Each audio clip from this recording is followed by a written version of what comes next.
Jupiter গৈছোঁ আমি আৰু আজিৰ ব্লগটো হয় আমাৰ ঘৰৰ ভোগালী বিহু স্পেচিয়েল আৰু এয়া মোৰ আইতাই পিঠা বনোৱা আৰম্ভ কৰিছে আইতা মানে মোৰ মাৰ মা আইতাহঁত ফুৰিবলৈ আহিছিল কিন্তু আমাৰ মায়ে ঠিকছে কাম কৰা লৈছে দেই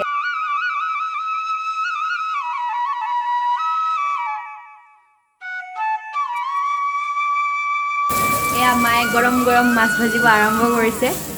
মা এইটো কোনটো চাউল গোন্ধটো ইমান ধুনীয়া এইটো কলিজহা চাউল তেলত দিয়া লৰাই নিদিবা ইয়াতকৈ থুপতি দিয়া আইতা মা ইমান সাজি কাচি ক'ত যোৱা বিহু খাবলৈ যাওঁ ক'ত কাহিনী কৰা পেহীয়েৰৰ ঘৰত অ' জীয়েৰৰ ঘৰত যায় জীয়েৰৰ ঘৰত এই দিনত আপোনাৰ বুজিছেনে দিনত মাছ আৰু কণীয়ে আৰু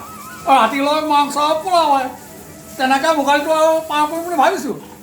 পইচাটো অলপ ঢকাটো দিয়ে বুকুখনত ইমান চিঞৰিছা মোৰ কাণত ধৰিছে উপায় নাই ভাই তহঁতে কি বুজিবি তুমি বহুত চিঞৰি কথা কোৱা মাইকৰ দৰকাৰেই নাই তথাপিতো কওঁ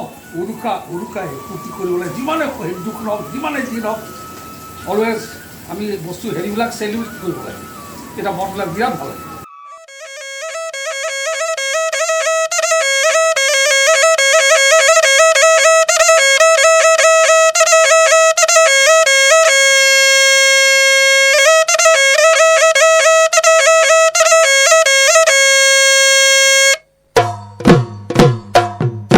এয়া বেঙেনা পুৰিছোঁ বেঙেনা পিটিকা বনাই খাম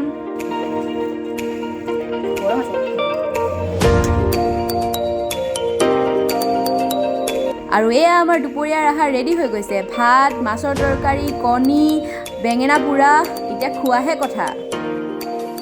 আৰু এয়া আমি সন্ধিয়া মেজিৰ ওচৰত জুই পুৱাব ধৰিছোঁ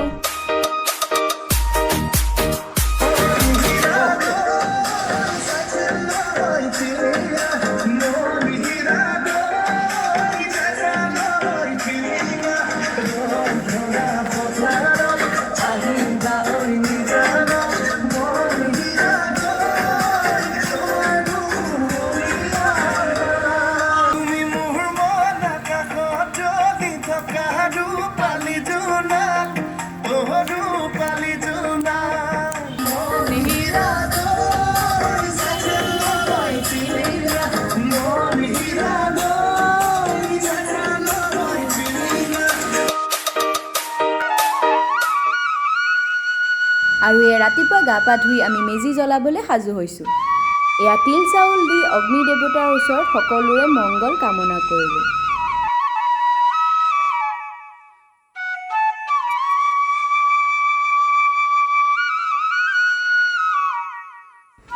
এতিয়া পিঠা পনা খোৱাহে